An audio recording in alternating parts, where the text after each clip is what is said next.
पुण्यात बसमध्ये धक्कादायक घटना। मुलीचा बसमध्ये तो प्रकार। एकट्या मुलीसाठी अचानक एवढे पोलीस का दाखल झाले?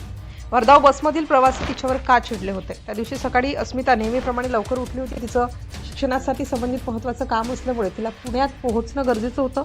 घरातून निघताना तिच्या वडिलांनी काळजीपोटी एकच गोष्ट सांगितली होती, बसमध्ये खूप गर्दी असेल तर पुढची बस पकड।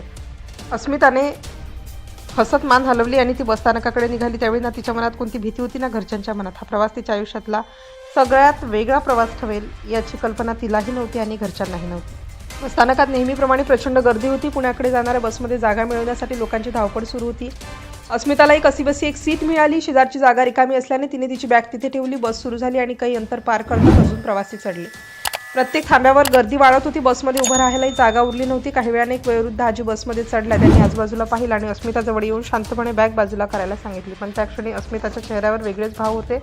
ती काहीशी अस्वस्थ दिसत होती। तिने थोड्या चिडलेल्या स्वरात उत्तर दिलं। या ऐकताच बसमधील अनेक प्रवाशांनी तिच्याकडे रागाने पाहिलं। काहींनी तिला उद्धट म्हटलं तर काहींनी आजकालच्या मुली अशी कुजबूज सुरू केली।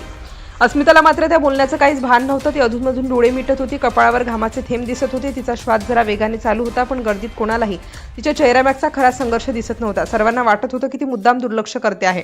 थोड्याच वेळात तिची अवस्था आणखी बदलू लागली। ती वारंवार छातीवर हात ठेवत होती, कधी सीटला टेकत होती तर कधी पुढे झुकत होती। बाजूचे काही प्रवासी तिच्याकडे पाहून हसत होते। नाटकं करते अशी कुजबूज पुन्हा सुरू झाली। कोणीही पुढे जाऊन तिची विचारपूस करत नव्हतं। प्रत्येकजण स्वतःच्या प्रवासात व्यस्त होता। बसचा प्रवास सुरू होता। रस्त्यावरची वाहतूक, हॉर्नचा आवाज आणि बसमधील गोंधळ यामध्ये अस्मिताचा त्रास कुणाच्याही लक्षात आला नाही। तिचं बोलणं कमी झालं होतं। तिच्या चेहऱ्यावरचा रंग बदलत होता, पण गर्दीत अशा गोष्टी सहज दुर्लक्षित होतात। त्या दिवशीही तसंच झालं। शेवटी बस पुण्यातील डेपोमध्ये पोहोचली। एकामागून एक सर्व प्रवासी खाली उतरले। काही मिनिटात बस जवळपास रिकामी झाली। मात्र एकच व्यक्ती अजून सीटवर बसलेली दिसली, ती म्हणजे अस्मिता। तिची मान खाली झुकलेली होती। ती कुणाशीही बोलत नव्हती। बसमध्ये एक विचित्र शांतता पसरली होती।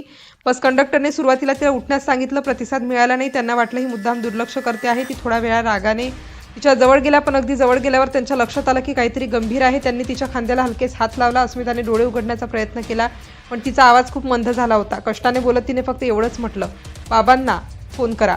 हे शब्द ऐकताच महिला कंडक्टरच्या चेहऱ्यावरील राग क्षणात नाहीसा झाला। त्यांनी तातडीने ड्रायव्हरला बस सुरू करण्यास सांगितलं।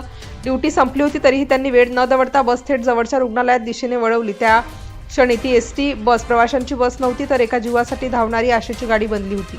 रुग्णालयात पोहोचताच डॉक्टरांनी तातडीने तपासणी सुरू केली। काही मिनिटे बाहेर प्रचंड तणावाचं वातावरण होतं। अस्मिताचे वडीलही धावत रुग्णालयात पोहोचले। थोड्याच वेळात पोलिसही आणि काय घडलं याची माहिती घेऊ लागले। बाहेर उभ्या असलेल्या प्रत्येकाच्या मनात एकच प्रश्न होता, नेमकं बसमध्ये असं काय घडलं होतं?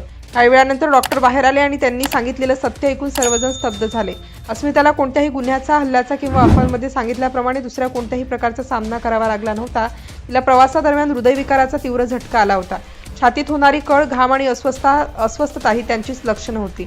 वेळेवर रुग्णालयात आणलं गेल्यामुळे तिचा जीव वाचला। डॉक्टरांनी स्पष्ट सांगितलं की काही मिनिटांचा जरी उशीर झाला असता तर परिणाम वेगळा असू शकला असता। त्या दिवशी एका जागरूक महिला कंडक्टरने दाखवलेली माणुसकी एका मुलीचं आयुष्य वाचवून गेली आणि हीच त्या संपूर्ण घटनेतील सर्वात मोठी गोष्ट ठरली।